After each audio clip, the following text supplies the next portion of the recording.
අපි ඉන්නේ චතාරික කාලේ. මේ කාලය තුල ඔබත් මමත් ස්වාමින් වහන්සේගේ දුක් ප්‍රාප්තිය ගැන වැඩියෙන් මෙනෙහි කරනවා.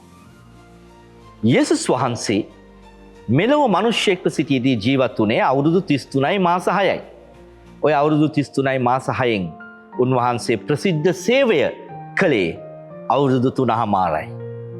නිකමට හිතන්න වයස අවුරුදු 30දී මුළු ලෝකයක් වෙනුවෙන් අලුත් ප්‍රේමී ආඥාවක් ගෙනමින් කතා කරපු තරුණයා ගැන මොහොතකට සිතන්න. මුළු ලෝකයක පාපයක් වෙනුවෙන් තමුන්ගේ ජීවිතයෙන් වන්දි ගෙවන්නට සූදානමින් කුරුසියක පූජා වෙච්ච අවුරුදු 33යි මාස 6ක තරුණයා ගැන. මේ යේසුස් නම් වූ තරුණයා ඔබටත් මටත් මොනතරම් අභියෝගයක් ඉතුරු කරනවාද? උන්වහන්සේ ඔබත් මාත් වෙනුවෙන් මැරුණා. නැවත නැගිට්ටා. අපි උන්වහන්සේ වෙනුවෙන් අඩුගානේ ජීවත් වෙනවද? මේ කාරණාවත් හිතේ පැල්පැදියම් කරගෙන අපි යොමු අද මාතෘකාවට. යේසුස් වහන්සේගේ මෙලොව ජීවිතය තුළ උන්වහන්සේගේ අවසාන කාල පරිච්ඡේදය අවසාන පැය කිහිපය ගත වෙන්නේ ගොල්ගොතා වාශ්‍රිතව. මේ ගොල්ගොතාවේදී උන්වහන්සේට හමු වුණු අවසාන පැය කිහිපේ චරිත කිහිපයක් තියෙනවා. ඒ චරිත අතුරින් අපි තෝරාගත්තා වූ එක් ප්‍රබල චරිතයක් ඔබට අද පුදන්නට අපි සූදානමින් සිටිනවා. කවුද ඒ චරිතය? මේ ඔහු. නුඹලා හිතන්නේ මම මගේ ගුරුතුමාව රිදී මිල මඩිස්සලයකට තක්සේරු කළා කියලාද? නුඹලා හිතන්නේ මට උන්වහන්සේව වටින්නේ රිදී මිල 30ක් විතරයි කියලාද? මට මගේ ගුරු දේවයාණන් ඊට වඩා හුඟක් වටිනවා. මන් දිහා ඔය විදියට බලන්න නුඹලා කවුද? පාවා දෙන්න, ගුණ මකුවා, ද්‍රෝහියා. නුඹලාගේ බැල්මේ තියෙන ඒ වගේ හැඟීමක් නේද? නුඹලාට මන් දිහා ඒ විදියට බලන්න තියෙන අයිතිය මොකද්ද? වංචාකාරය. පළමු කොට නුඹේ ඇසෙන් දැවය පහ කරපන්න. ඒ විට නුඹේ සහෝදරයාගේ ඇසෙන් රොඩ්ඩ පහ කරන්න නුඹට හොඳ හැටි පෙනෙන්නේ. හේ මාගේ ස්වාමීන් වහන්සේගේ වචන ඒවා කිව්වේ නුඹලටත් එක්ක. ඔව් මන් දන්නවා මම මහා පව්කාරයෙක්. නිදොස් ලේ පාවා දීලා මං කරගත්තේ මහා පාපයක්. ඒක මම උඹලට විතරක් නෙවෙයි එදා සල්ලි දුන්නු අයටත් කිව්වා. එදා අපි හැමෝම එකට කෑම කෑව අන්තිම රාත්‍රිය මම හිටියේ උන්වහන්සේ ළඟින්මයි. නුඹ කරන්ට යන දේ ඉක්මනට කරන්න. උන්වහන්සේගේ වචන මගේ පපුව පසාරු කරගෙන ගියා.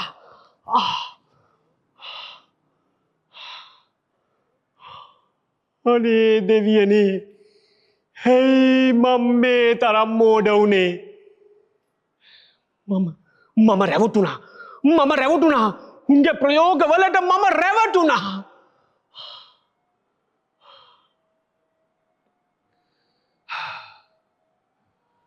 මගේ ගැලවුම් කාර්යයා මගේ අතින්ම පාවා දුන්නා.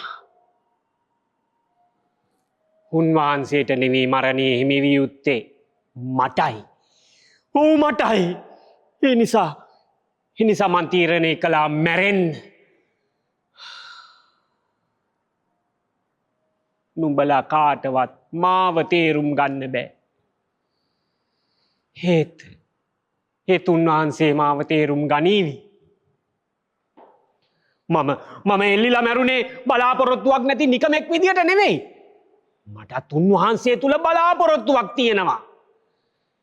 මේ බලාපොරොත්තුව උන්වහන්සේ ඉටු කරයිද නැද්ද කියන කාරණයට උත්තරයක් දෙන්න නුඹලට පුළුවන් කමක් නැහැ. හැබැයි මේක මතක තියාගනින්න. මම මගේ වරදට පසුතැවිලි වුණා. ඒ නිසා මම නුඹලට වඩා ඉදිරියෙන් ඉන්නවා.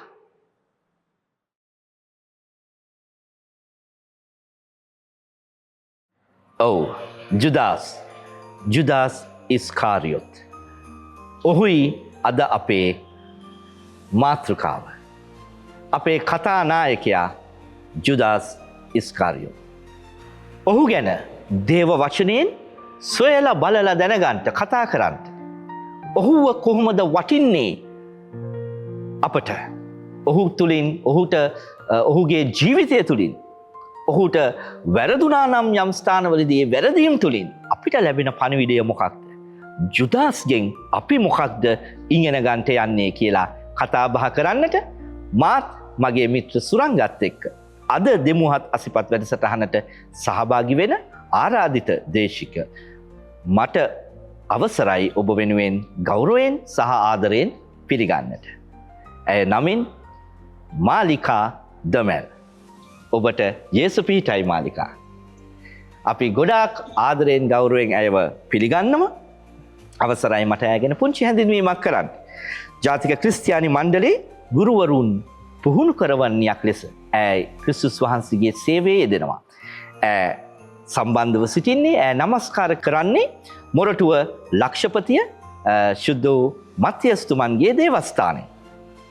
එතුමිය වසර 25කට ආසන්න කාලයක් ඒ සභාවේ පුංචි දරුවන්ට සබත් පාසලේ දෙවියන් වහන්සේගේ වචනය කියා දුන් ගුරුවරියක්. එපමණක් නොවේ.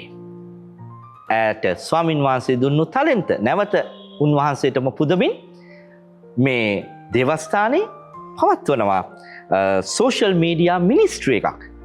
ඒ තුළින් එතුමිය තවත් සමාජිකාවන් එකතු කරගෙන ගිහි පැවිදි දෙපාර්ශ්වයම ස්වාමින් වහන්සේගේ වචනය ලෝකයට කියනවා. අපිට ගොඩක් සතුටි ඔබතුමිය අපගේ වැඩසටහනට පැමිණීම ගැන. ඒ වගේම මට අවසරයි මගේ මිත්‍ර සුරංගවත් නැවත ඔබ වෙනුවෙන් පිළිගන්නට. සුරංග යේසුපීටයි.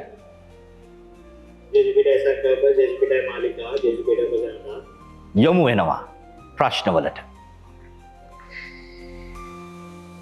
මගේ පළමුණු ප්‍රශ්නය මාලිකා ඔබතුමියටයි. මාලිකා මේ ජුදාස් අනේ ඔහුරුව නම කිව්ව ගමන් අපිට මැවෙන්නේ යහපත් ප්‍රතිරූපයක් නෙමෙයි. මේ මිනිස්යාට මුළු ලෝකෙම කියනවා ද්‍රෝහියා ජුදාස් කියලා. ඔබ සමහර විට අහලා දැකලා ඇති අපේ මිනිස්යන් අතරත් යම් ද්‍රෝහිකමක් කරොත් ජුදාස් වෙන්න එපා. එයාගේ නම ඈඳලා තමයි අපි කෙනෙක්ට බනින්නේ. ද්‍රෝහියා වෙච්ච ජුදාස්. දැන් මේ කර්කශ වචනය මාලිකා ද්‍රෝහියා කිව්වම ඒක හරි සැර වචනයක්. ඉතින් ජුදාස්ට එහෙම වචනයක් අහන්න තරමට ඔහුට වැරදුනේ කොතනද මාලිකා? මහත්මිය අපිට පැහැදිලි කරලා දෙන්න. එහෙම ලෝකයාගෙන් එවැනි ආමන්ත්‍රණයක් ලබන්න ඔහු කළ වරද මොකක්ද? අපි ඒ ගැන පොඩ්ඩක් කතා කරමුද? ඔහු සංකල්ප ඔහුට වැරදුදුන් තැන් එකක් නොවෙයි. කිහිපයක්ම තියෙනවා. ඒවා අතුරින් වැදගත්ම කරුණු කිහිපයකට අද මම ඔබගේ අවධානය යොමු කරන්නම්. පළමුවෙන්ම ඔහුට වැරදුණු තැන තමයි ඔහු තුළ තිබුණා වූ ඒ මුදල් තණ්හාව.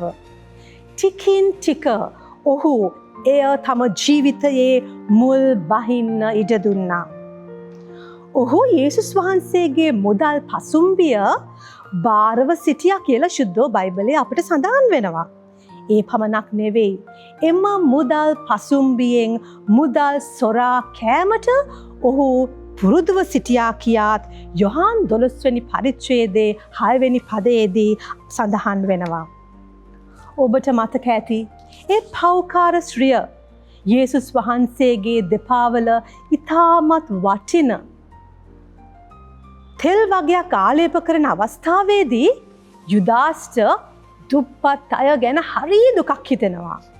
ඇත්තටම කියනවා නම් ඔහු හැම කරේ දුප්පතුන්ට තිබුණ ආදරයක් නිසා නෙමෙයි. ඒ සල්ලි ටික විකුණලා දෙන්නකො දුප්පතුන්ට කන්න දෙන්න කියලා කිව්වම එයින් ඔහුට හොරකම් කිරීමට අවස්ථාවක් ලැබෙන නිසායි. සුළුවෙන් ඇරබුණා වූ මේ මුදල් තණ්හාව කලක් ගියාට පස්සේ වැඩි වර්ධනය වෙලා අන්තිමට මොකද වුණේ? ඔහු තම ස්වාමියාව, දෙවියන්ව, ගුරුවරයාව පාවා දෙන තරමටම පහතට වැටුණා. ලොකු ගානකට නෙමෙයි, රිදී මිල 30කට. අන්තිමේදී ඔබ කිව්වා වගේ ඔහු ලෝකයටම ද්‍රෝහියෙක් වුණා පමණක් නෙවෙයි. ඊටමත් අසෝබන ලෙස තමන්ගේ ජීවිතයද අහිමි වුණා. 1 තිමෝති 6 වෙනි පරිච්ඡේදයේ 10 වෙනි පදයේ සඳහන් වෙනවා මුදල් තණ්හාව සියලුම නපුරට මුලයි. සමහරු මුදලට ආලය වී ඇදහිල්ලෙන් වැටි දරුණු ලෙස තමන්ටම තුවාල කරගනිති කියා. ඒ තමයි පළවෙනි කාරණාව.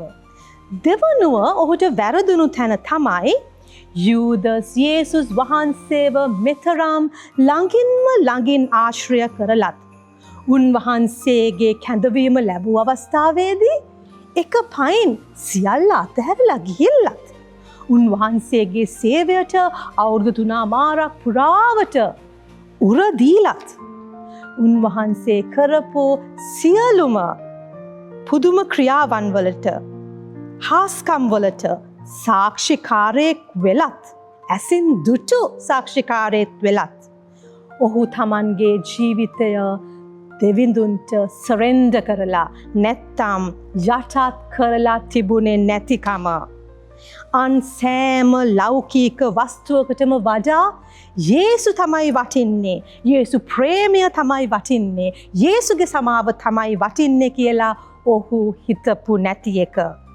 ඔහුගෙන් විය යුතු ඒ ජීවිත පෙරළිය අපි අවස්ථාවේදී යූදස්ගේ ජීවිතයේ දැක්කේ නෑ. එදා මේ යූදස්ට වැරදුණු වගේම අපිටත් අපගේ ජීවිතයට මේ කතාව හරිම අදාළයි. අපි බොහෝ දෙනෙක් දේව සේවයේ නියැලෙනවා. අපි බයිබලය කියවනවා, ප්‍රශංසා කරනවා, ඉගැන්වීම් කරනවා, දේශනා කරනවා, යම් වැඩසටහන් වලට සහභාගී වෙනවා වෙන්න පුළුවන්.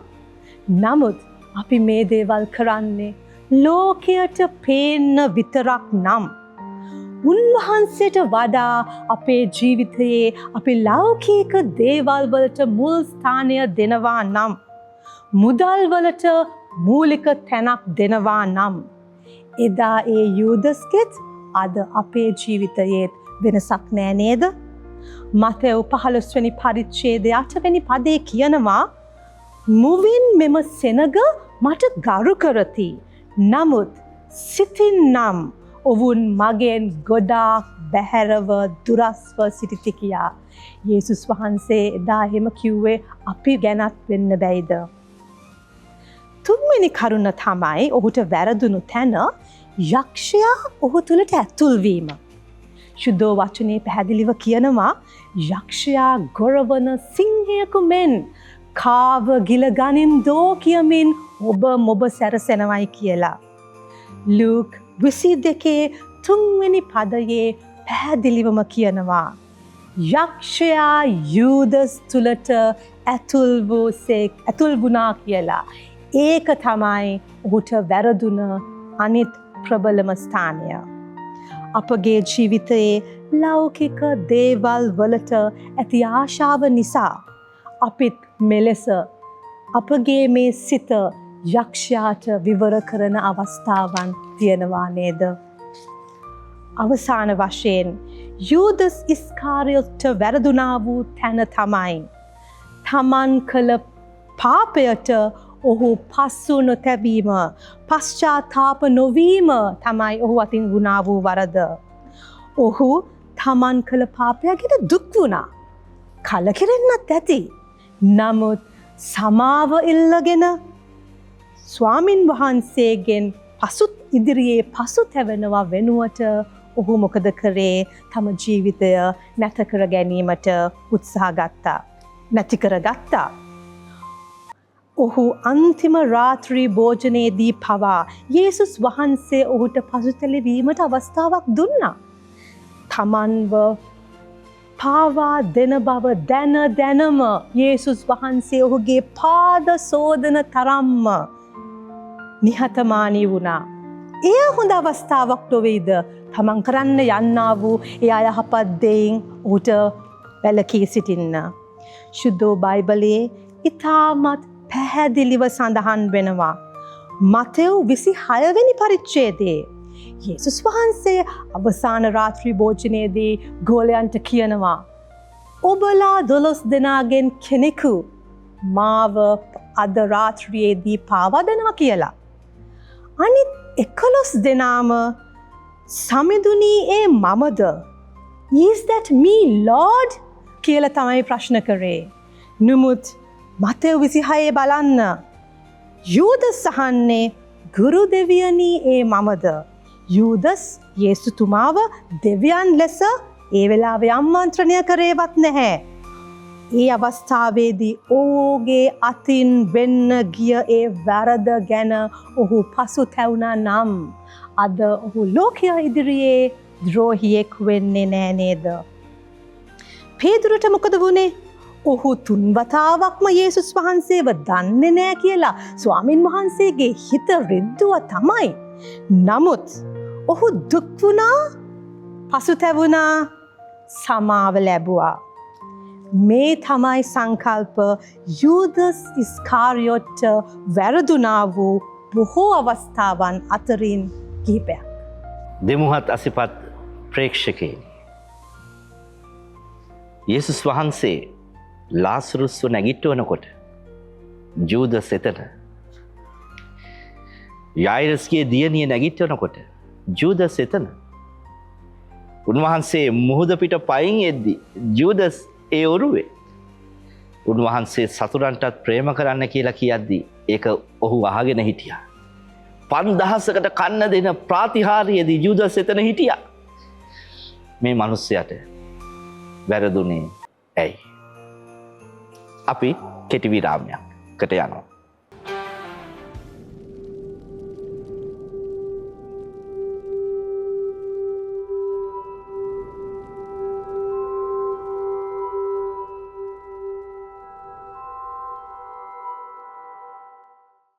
අපි මේ ඉන්නේ චතාරික කාලේ.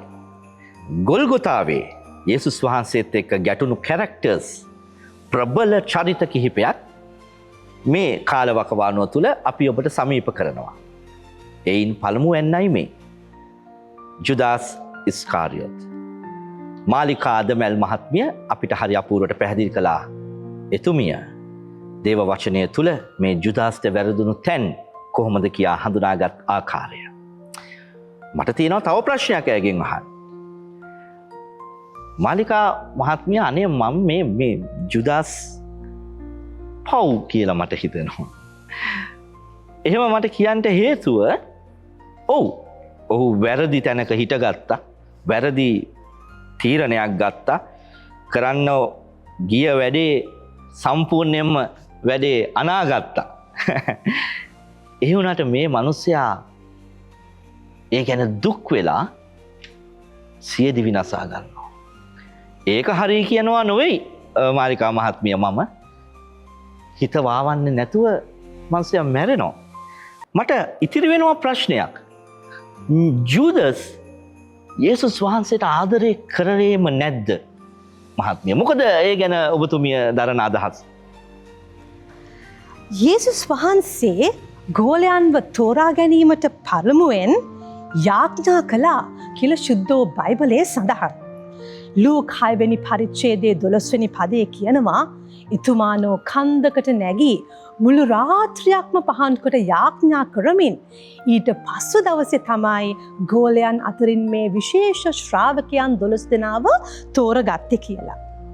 කෙනෙකු මගෙන් අහන්න පුළුවන් එහෙනම් මේ යූදස්ව යේසුස් වහන්සේ තෝරාගෙන තියෙන්නේ වැරදීමකින්ද කියලා. නෑ. යේසුස් වහන්සේ යූදස් තම ගෝලයකු වීමට සුදුසු බව විශ්වාස කරපු නිසයි එදා යූදස්ව තම 12 අතරට තෝරගත්තේ. එදා සමහර විට ඔහු මේ මුදල් වලට වහලෙක් වී නොවෙන්න ඇති. යේසුස් වහන්සේ අන් අයට වඩා යූදස්ව විශ්වාස කරපු නිසා නේද යේසුස් වහන්සේගේ මුදල් පසුම්බියත් ඔහුගේ අතට දීලා ඒ සියලුම වගකීම ඔහුට පැවරුවේ. යේසුස් වහන්සේ ඔහුට ප්‍රේම කළ ඔහු යේසුස් වහන්සේට ප්‍රේම කළ නැත්තම් කැඳවීමක් ලැබුණු කෙනෙහිම ඔහු සමහර විට ඒ සියලු දේම දාලා යේසුස් වහන්සේ පිටිපස්ස යන්නේ නෑනේ කියලා කෙනෙකු මගෙන් අහන්න පුළුවන්. මම හිතන විදිහට මෙන්න මෙහිමයි වෙන්නේ නැත්තේ. යේසුතුමා මෙසියස් බව යුදස් දැනගෙන හිටියා. නමුත් මේ මෙසියස්තුමා තමන්ව දේශපාලන පීඩාවලින් ලෞකීක දුගීකම් වලින් බේරගෙන උසස් තත්වයකට කවදා හරි ගෙයි කියලා යුදස්ගේ හිතේ බලාපොරොත්තුවක් නම් තියෙන්නේ ඇති. නමුත් දුක් විඳින සේවකයෙකු ලෙස අවුරුදු 3 මාරක්ම සේවය කරලා රුදුරු කුරුසියක් මත තම ජීවිතය එතුමානෝ අවසන් කරයි කියලා යුදස් එදා තෝරා ගැනීමේදී සිතන්නේ නැතුවත් ඇති. නමුත් යේසුස් වහන්සේ නම් අනිවාර්යයෙන්ම යුදස්ට ප්‍රේම කළා. නැත්තම් තමන්ව පාවා දෙන්න බලාගෙන සිටිය බව දැනත් එතුමානෝ යුදස්ගේ පාද සෝදන තරම් යටහත් පහත් වෙයිද? හරි. දැන් අපි ගැන හිතන්න. අපව කවුරු හරි පාවලා දීලා අපගේ ජීවිතය නැති කරන්න යනවා කියලා අපි දැනගත්තොත් අඩු ගානේ එයාව අපේ ගෙදර දොරින් ඇතුළට ගන්න එක ගැන අපි 10 පාරක් 20 පාරක් නෙමෙයි ඊට වඩා පාරක් සිතනවා නේද? නමුත් යේසුස් වහන්සේ එතරම්ම යටහත් ලෙස එක රොටිය යුදස් තමක බෙදාගත්තා මේ සියල්ල දැනගත්තටත් පස්සේ. යුදස්ට සංකල්ප පසුතැවෙනවා නම් එදා ඇති පසුතැවෙන්න. එදා වුණු සිද්ධි ඒ මාලාවම ඇති පසුතැවෙන්න. යුදස් ඉස්කාරියොත් යේසුස් වහන්සේ ළඟින්ම ඉඳලත් උන්වහන්සේගව සැබෑ ලෙස අඳුරගෙන තිබුණේ නැහැ. උන්වහන්සේ සතුව තිබූ ඒ මහත් කැම්බෝරෝ අසීමිත ප්‍රේමය සමාව ගැන ඔහු දැනගෙන සිටියේ නැහැ. ඔහු දුක් වුණා පමණයි පසුතැවුණේ නැහැ. ඔහුගේ ජීවිතයේ නරකම දුකම අමාරුම මොහොතේදී ඔහු යේසුස් වහන්සේගේ සමාව අවිශ්වාස කළා. ඔහුගේ උන්වහන්සේගේ ප්‍රේමය ඔහුගේ හිත තුළ ඇත්තටම තිබුණේ නෑ. ඔහු ඇත්තටම යේසුස් වහන්සේට ප්‍රේම කරේ නෑ කියලා මම හිතන්නේ මෙන්න මේකයි. නැවතත් මම කියනවා සීමොන් පේදුරු යේසුස් වහන්සේට ද්‍රෝහි වුණේ ප්‍රසිද්ධියේ අනිත් මිනිස්සුන් ඉස්සරහා. එක වතාවක් නොවෙයි 3 වතාවක්ම. නමුත් ඔහුගේ හදවතේ යේසුගේ ප්‍රේමය ගැන සමාව ගැන තිබුණා. ඔහු ඒ ගැන දැනගෙන සිටියා. සම්පූර්ණ සමාව ලැබුවා. එය තමයි නියම ප්‍රේමය. අවසාන රාත්‍රී භෝජනයේදී ඒ රොටි කෑල්ල ගත්ත ගමම්ම යූදස් ඉස්කාරියොත් මිසින්. බයිබලයේ එහෙම තියෙනවා. ගිවිසුමක් ගහලා ඇවිල්ලා කිසි දෙයක් නොදන්න හොඳ කෙනෙක් වගේ යේසුස් වහන්සේගේ මේසය වටා ඔහු ළඟින්ම හැසිරීමේ හැකියාව යූදස්ට තිබුණා. එය සැබෑ ප්‍රේමය ලෙස මම දකින්නේ නෑ සංකල්ප. යූදස් ඉස්කාරියොත් මිතුරෙකු ලෙස පැමිණි සතුරෙකු ලෙසයි මටත් පේන්නේ. ඔහු තුළ යේසුස් වහන්සේ ගැන තිබූ ප්‍රේමය රඟ දැක්වීමක් පමණයි කියලත් මට හිතෙනවා. සැබෑ ප්‍රේමයක් නොවේ. මෙය තමයි මගේ පෞද්ගලික හැඟීම.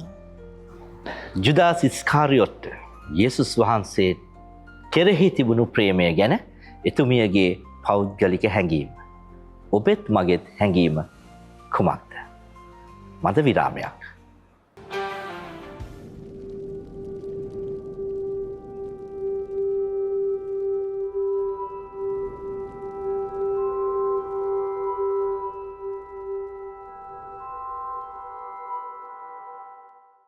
ආදරණීය ප්‍රේක්ෂකයනි, ඔබත් මාත් නැවත සම්බන්ධ වන්නේ ගොල්ගොතාවේ ස්වාමින් වහන්සේට හමු වූ චරිත ඇතුළෙන් අති ප්‍රබල චරිතයක් ගැන කරන කතා බහේදී. අපි නැවතිලා ඉන්නේ ජුදාස් ඉස්කාරියොත් ළඟ. මේ ජුදාස් ඉස්කාරියොත් කියන චරිතය ඇතුළේ අපි මෙතෙක් කළ කතා බහේදී හරි පුදුමාකාර දෙයක් සිද්ධ වෙනවා.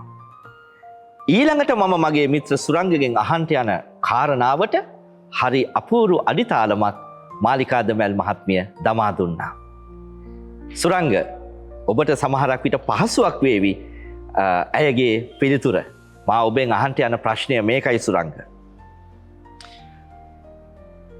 යේසුස් වහන්සේගේ කුරුසි පූජාවේ ඒ මහා සැලැස්මේ පංගුකාරයෙක් තමයි මේ ජූදාස්. ඔන්න ඔහොම මතයක් තියෙනවා සුරංග. දෙවියන් වහන්සේ ඔහුව ඒකට තමයි තෝරගත්තේ. දැන් මෙතුමිය ඊට හාත්පසින් වෙනස් පිළිතුරක් දෙන්නේ. එතුමිය ඊට එකඟ වෙන්නේ නැහැ. දෙවියන් වහන්සේ ජූදාස්ව තෝරලා පත් කරනවා තමුන්ගේ පුත්‍රයාව පාවා දෙන්න කියලා තැන එතුමිය නැහැ. සුරංග, මමත් එතන නැහැ. මම ඊට එකඟ වෙන්නේ නැහැ ඒ පවතින මතයට. මගේ පුද්ගලිකම මමත් දරන්නේ සුරංග ජූදාස්ව ඒ සැලැස්මේ කොටස්කාරයෙක් කරේ නැහැ කිය. ජූදාස්ට වැරදුනා. ඒක හරි, ඔහු වැරදි තීරණයක් ගත්තා. පසුතැවෙන්න අවස්ථා තියෙද්දිත් ඒකට අවනත වුණෙත් නෑ.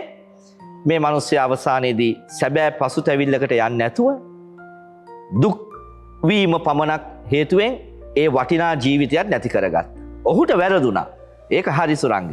නමුත් ඇතැම් අය කියන මේ ජූදාස්ව අවශ්‍ය වුණේම යේසුව පාවා දෙන්න කියන මතයට නම් මම විරුද්ධයි සුරංග. ඔබ මොකද හිතන්නේ ඒ ගැන සුරංග? ඔබේ පැහැදිලි කිරීම කොහොමද? අපේ බයිබලයේ තියෙනවා මේ ප්‍රීඩෙටර්මිනේෂන් කියලා කොන්සෙප්ට් එකක් තියෙනවා. ඒ කියන්නේ හැමදේම දෙවියන් වහන්සේ කලින් දැනන් ඉන්නවා කියලා කොන්සෙප්ට් එකක් තියෙනවා. ඒකින්ද මේක දැනගෙන ඉන්න ඕනි අනිවාර්යයෙන්ම. ඒකට හේතු විදිහට මම දක්වන්නම් සාම් පරිච්ඡේදය 41:109 ඇක්ස්වල එක ඔය පස්සේනේ ඇක්සෙම ලියන්නේ. උනාට පරණ කිව්ස්මෙන් ගත්තොත් සාම් 41 සාම් 109 ඒ වුණාට ඇක්ස් එක උනත් දැන් ඒගොල්ලෝ කියනවා මේ පෞල්තුමායම කියන මෙයා දැනන් හිටියයි කියලා කියනවා. මේ මත 27 ඒක කිලිම කියනවා. ඊට පස්සේ මේ මාලිකා කිලිම කිව්වා මත 26 අර කියපු ජීසස් එක්ක කියපු කතාව ලස්සනට කිව්වා. මේ මොකද ජීසස් ඒ වෙලාවෙත් කියනවා මේ මාත් එක්ක මේ මගේ වාජනයෙන් බෝල් එකෙන් කන එක්කෙනා තමයි මාව පාවලා දෙන්නේ කියලා. ඒ වෙලාවේ මේ බය නැතුව ජූදස් කියනවා නෑ මම නෙවෙන්න බෑ නේද කියලා. ඉතින් හැම අවස්ථාවෙම මේ ජේසුතුමා කලින් දැනන් හිටියනේ. එතකොට කලින් දැනන් හිටියේ නැහැ කියලා කියන්න අමාරුයි. එහෙම නැත්නම් සෙකරාය 11 තියෙනවා. කීයකටද මෙයා 30 pieces of silver කියන අගය ලියලා තියෙන පරණ කිවිසුමේ. එතකොට පරණ කිවිසුමෙන් අලුත් කිවිසුම පරිපූර්ණ කරනවා. ජෝන් 6:13 ජීසස් කලින් කුතුහලය උස්සන්න කට්ටියට කියනවා මේ මගේ ළඟම ඉන්න කෙනෙක් තමයි මේ බිට්‍රේ කරන්න කියලා. ඒකින්ද ඔව් උත්තරේ තියෙන අර සැබෑ ආදරය කියන තැන තමයි අර මාලිකා කියන සැබෑ ආදරය නැති බව මම පිළිගන්නවා. හැබැයි ආදරයක් තිබ්බයි කියලා මම පිළිගන්නවා. ඒ කියන්නේ සැබෑ ආදරය නෙමේ ලෞකික ආදරයක් තිබ්බා. එතකොට දැන් ඒකින්ද මට ඒක ලොකු රුකුලක් මගේ ජීවිතේ. මොකද මම ජූදස් කෙනෙක් තමයි. මට ලෞකික විදියට තමයි මමත් ගොඩක් දේවල් වලට ආසය කරන්නේ. මොකද මගේ ගෙදර දොර අතැල්ලා මම ගිහිල්ලා දුප්පත් මිනිස්සු වෙනුවෙන් කටු කන්නේ නැහැ. ඒ වුණාට මට තියෙන දෙයින් තමයි මම පරිසයාවගේ තමයි මම වැඩ කරන්නේ. මට තියෙන අතිරික්තයෙන් පොඩ්ඩක් දෙනවා. ඒ වුණාට ජූදස් කියන චරිතය මං හිතනවා අපිට බොහෝ දේ උගන්වන චරිතයක් කියලා. මං හරි වටින චරිතයක් විතර තමයි මම දකින්නේ සංකල්ප මේ ජූදස් කියන චරිතය. මං හිතනවා අපි හැමෝදම ජූදස්ලා කියලා. ඉතින් දැන් අපි මම මෙහෙම එන්නම්කො සංකල්ප ඉන්නවා ෆිල්ම් ඉන්ඩස්ට්‍රි එකේ. මම දන්නවා සංකල්ප ඉන්නවා කියලා. සංකල්ප කැරක්ටර් චූස් කරනකොට එයාගේ තියෙන පහුගිය දේවල් කැරක්ටර්ස් දිහා බලලා මෙයා මේක නියමට ඇක් කරා කියලා බලන්නේ සංකල්ප මේක චූස් කරගන්න කැරක්ටර් එක. ඉතින් හරි ලස්සනට එතකොට මේ ජේසුතුමා දන්නවා මෙයාගේ මේ පරම්පරාවෙන් එන ගතිපැවතුම් ටික දන්නවා. එතකොට මෙයා ජීවිත කාලේ හැදිච්ච වැදිච්ච විදිය දන්නවා. එතකොට මෙයා ඉස්සරහා කුඩු පැකට් එකක් තිබ්බොත් කුඩු ගහනවාද කියලා ජේසුතුමා දන්නවා. එතකොට ඒකින්ද හරි චරිතයට හරි දෙනව තෝරගත්තයි කියලා මම පිළිගන්නවා. හැබැයි ඒකෙන් අදහස් වෙන්නේ නැහැ අර මාලිකා කියපු විදිහටම වැරද්ද කරපෑම් පස්සේ දැන් දෙන්නම් වැරදි කරානේ. හැබැයි පසුතැවිලි වෙන්න අවස්ථාවක් තිබ්බ යාට. පසුතැවිලි උන්නේ නැතික තමයි මෙතන තිබ්බ ප්‍රශ්නේ. එහෙම නැතුව පොච්චි බාධාවක් කරනවා සුරංග. වැරද්ද වුණාට පස්සේ ජුදාස්ට පසුතැවෙන්නත් අවස්ථාවක් තිබ්බ වගේම ඒ වැරද්ද කරන්න කලිනුත් එයාට සිත වෙනස් කර ගැනීමේ අවස්ථා තිබුණා. එහෙම නේද සුරංග? ඔව් ඇත්තටම ඇත්ත. ඉතින් අපිට ජේසුතුමා මොකට උත්තරේ දෙනවා මම අර මේ දේවමාලිකාට ඇතුල් වෙන වෙලාවේ මේ මොරගසනකට නවත්තන්න කිව්වම උඹලා මොරගසන නැවතුනොත් මේ ගල් හරි මොරගසයි කියනවා. ඒ කියන්නේ ජේසුතුමා ඒකට පිළිමක් දායි. ඔව් ඒක ඇත්ත. ඒකෙන්ද ෆ්‍රී විල් කියන concept එක ASCII අපිට තියෙනවා ඒක yes no කියන්නේ. ඉතින් මෙයා වැඩි ඕනේ නැහැ. අර ප්‍රොඩිගල් සන්ගේ මේ උපමාවම කියලා දුන්නානේ. ඔබ කොහොම ගියත් මං කවදාද වෙලා ඔබ බදාගෙන ආදරය කරනවා. ඇවිල්ලා රෝබ් එක දානවා කියලා දීලා ඒවා හොඳට දැනන් ගිරපු මිනිස්සෙක් මේක. හරි දක්ෂ මිනිස්සෙක් හින්දා වෙන සංකල්ප එයාට පසුම්බිය දෙන්නේ නැත්තේ ඒ කියන්නේ ඇඩ්මිනිස්ට්‍රේෂන් පැත්තේ දක්ෂ මිනිස්සෙක් වෙන්නේ නැති කියලා මම හිතනවා. ඉතින් අපි හැමෝම මෙහෙමයි අපි අපේ දක්ෂතා අපි ලෞකික ජීවිතේ සදා තමයි ගොඩක්ලාට මේ යොදවන්නේ. අපි මේ හරි අඩුයි අපේ දක්ෂතා ජේසුස් වහන්සේ වෙනුවෙන් යොදවන එක. ඒ කියන්නේ අපි යෙදුවත් අපේ දුර්වලතා හැම විදිහටම තියෙනවා. මේගොල්ලෝ මේ බලන්නකො මෙයා මුළු ජීවිතේම කැප කර අවුරුදු 3මාරක් සතයක්වත් නැතුව වැඩ කරා. හැබැයි වැරදි මෙසාය කෙනෙක්ගේ concept එකක් තියාගෙන මාලිකා කිය විදිහට දේශපාලන මූවයක් විදිහට තමයි වැඩ කරේ. ඉතින් එයාගේ හිත කැඩෙන්නේ නැති අන්තිම කාලේ හිත කැඩුණාට ඇත්ත තේරුම් ගන්න බැරුණා. පේත්‍රුස් ඇත්ත දැක්කා. ආදරය දැක්කා. සැබෑ ආදරය කියන එක වටහා ගත්තා. මෙයා සැබෑ ආදරය වටහා ගත්තේ නැහැ. ඇතර තමයි අපිට මේකෙන් ගොඩක් දේවල් ඉගෙන ගන්න පුළුවන්. හැබැයි මේ කලින් දැනන් හිටියයි කියන එක නම් බොරුවක් කියලා කියන්න අමාරුයි. බයිබලයේ දිහා බැලුවම. ඒක කිසිදු විටක විවාදයක් නෑ සුරංග. ඒ කියන්නේ ඔබව නිවැරදි කරනවා. මමත් මාලිකා මහත්මයාත් ඉන්නේ එකම ස්ථාවරයේ ස්වාමින් වහන්සේ සියල්ල දන්නා වූ තැනන් වහන්සේ. හෙට වෙන දේද ඒක නොවේ සුරංග. ඒක අවිවාදාත්මකයි. යේසුස් වහන්සේ දැනගෙන ඉන්නවා. හරි මෙයා මේම දෙයක් කරන බව අනිවාර්යෙන් උන්වහන්සේ දන්නවා. ඒක උන්වහන්සේ දකින දේ. මම අර මතු කරේ සුරංග දැන් එක්තරා තැනක යේසුස් වහන්සේ කියනවා මේ මිනිසයා නූපන්නා නම් ඔහුට යහපත කියලා. හරි. ඉතින් ඒ කියන්නේ උන්වහන්සේට කොච්චර දුකක් තිබුණාද නේද? ඒ කියන්නේ ඒකෙන් අදහස් කරන්නේ ඒක දඬුවමක් නෙමෙයි. යේසුස් වහන්සේ ඒ කියන්නේ අපරාධය ඔයා. ජුදාස්ට නොකිය කියන්නේ ඔයාගේ ජීවිතේ අපරාධේ. හරි. ඔයා පුළුවන් නම් ඕක වෙනස් කරගන්න. කියන දේ කියන එක මම දරනාදාස එහෙම වෙන්න පුළුවන් නේද සුරංග? ඒ කියන්නේ තමුන්ගේ ෆ්‍රී විල් එක මමත් ඒකයි මම තුන් දෙනා ඔය දෙන්නත් එක්ක එකතැන ඉන්නවා. මම ඒක හරියට හරි ඒක තමයි සැබෑ ආදරය කිව්වේ. ඒ හැමතිස්සෙම මෙතන තියෙන ප්‍රශ්න සංකල්ප ආදරයයි සැබෑ ආදරය අතර වෙනස තමයි මෙතන තියෙන මේ පරතරය. සැබෑ ආදරය කලින් හඳුනාගත්තා නම් වැරද්ද කරන්න වෙන එක්කෙනෙක් වෙන්නත් පුළුවන්. පහු වෙලා කරා නම් ඒත් පේත්‍රුස්ට වගේ නැවතින උදාහරණයක තියාගෙන හිටියනේ මේ 12 වෙනි මේක තෝරගන්නේ පේත්‍රුස්තුමා. එතකොට ජීසස් ඒතන වෙන කාටවත් දුන්නේ නැහැ. තියාගෙන හිටියා. පේත්‍රුස්තුමා තමයි 12 වෙනිය තෝරගන්නේ. එතකොට එයාට තව කල් තිබ්බා. අනිත් එක මම නැගිටලා එනවයි කියලා දැනලා නැගිට්ටට පස්සෙත් ඒත් ඔලුවට ගියේ නෑනේ. මට හිතාගන්න බෑ සංකල්ප සමහරක් වෙලාවට මමත් එහෙමද කියලා. ඒ කියන්නේ අපිට කොච්චර වුණත් ප්‍රෙෂර් එකක් එනකොට ලෝකෙන් සංකල්ප අපි ලෞකික පැත්තට නැඹුරු වෙනවා නොදැනුවත්වම. මොකද අපි හිතනවා අනේ මේ වා කියන විදියට මේ ජේසුතුමා මත ඩිපෙන්ඩ් වෙන්න බෑ. මම ගිහිල්ලා හොඳ ජොබ් එකක් වරාගෙන මේ වැඩේ කරගන්න ඕනි කියලා මම කරනවා. ඔව් ජේසුතුමා එහෙම එපා කියන්නේ නැහැ. මම කියන්නේ ජේසුතුමාගෙන් අහන්නෙවත් නෑ ප්‍රයායයකට ගිහිල්ලා අපි ටක් ගාලා ක්‍රියාත්මක වෙනවා. ඉතින් මන් දන්නේ මම උත්තරේ දුන්නා නැද්ද කියලා. ඉතා පැහැදිලිව. ගොඩක් ස්තුතියි සුරංග. ගොඩක් ස්තුතියි. ජුදාස් කාරියොත්ට ඇඟිලි දික් කරන තවත් ජුදාස්ට පිරිසක් තමයි මේ වැඩසටහන මෙහෙයවන්නේ. ඔබත් එහෙමයි. මමත් එහෙමයි. අප තුල තියෙනා වූ මේ දුර්වලතා ස්වාමින් වහන්සේ දකිනවා. අපි ජුදාස්ට ඇඟිල්ලක් දික් කරද්දී අනෙක් ඇඟිලි අපි දිහාට හැරිලා තියෙනවා. මේ ජීවිතය තුළින් මේ චරිතය තුළින් අපිට උන්වහන්සේ කතා කරනවා. හරියට යේසුස් වහන්සේට හඳුනා ගන්න. මාලිකා මහත්මිය අපිට කිව් කාරණාව යේසුට බොරුවට මතු පිටින් නොවේ. සැබවින් ආදරය කරන්න. සුරංග සහ එතුමිය දෙදෙනාම මතු කර කාරණාව. යේසුස් වහන්සේ යනු කවුද කියන එක හරියට තේරුම් ගන්න. එහෙම වුණොත් ඔබටත් මටත් ජුදාස් කෙනෙක් නොවී ඉන්නට ස්වාමින් වහන්සේ කරුණා කරාවේ. යේසුස් වහන්සේ එල්ලුම් ගහේ එල්ලිලා ඉන්න ජුදාස් දිහා කුරුස ගහේ එල්ලිලා ඉන්න ගමන් මෙහෙම කියන්ට ඇති. වැටිලා රිදිලා දරන්න බැරි ලෙස මා ඔබ පාවා දුන් වේලේ ඔබ මා දෙස බලලා මගේ පුතේ මම ඒත් ආදරෙයි කීවා. ලබන මාසෙත් අපි කල්වරියේ ගොල්ගොතාවේ තවත් හමුවන චරිතයක් එක්ක මුණ ගැහෙනවා.